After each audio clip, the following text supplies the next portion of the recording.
In Isaiah 44, the Lord is chastening Israel, Jacob, Babylon for worshiping idols.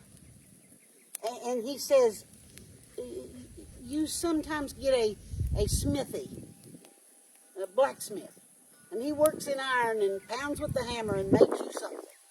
Or you get a carpenter and he goes and cuts cypress or cedar or ash or oak and you cut on it and you finally make an idol.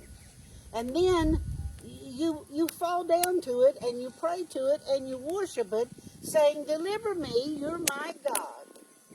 And he said, but you don't know, you don't understand, your eyes are shut, you can't hear, you don't understand with your heart, you don't even consider, you burned part with the fire, part you baked bread with, or roasted flesh and ate it, and then the other part, you fell down and worshipped the stalk of a tree.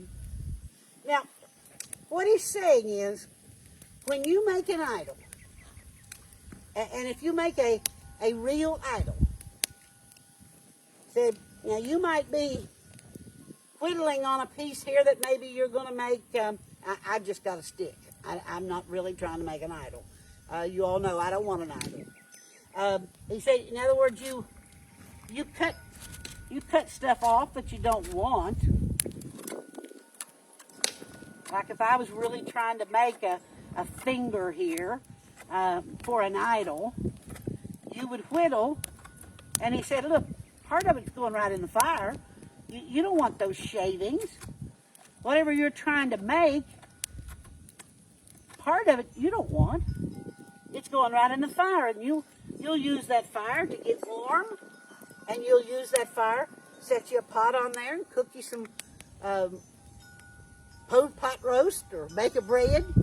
Said you got this stalk of a tree. You got a limb.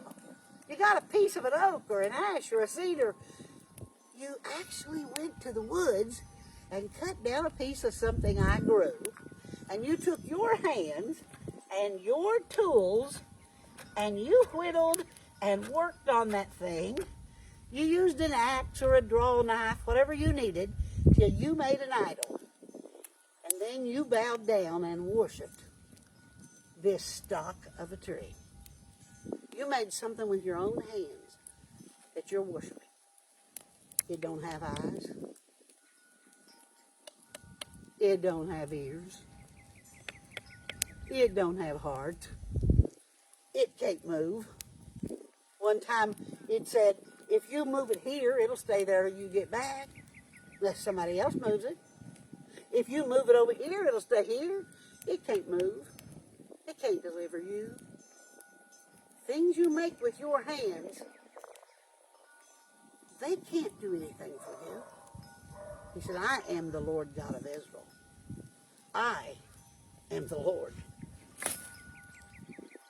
Throw that stuff in the fire and get to know the real, living Creator and His Son Jesus and His Spirit, the Comforter.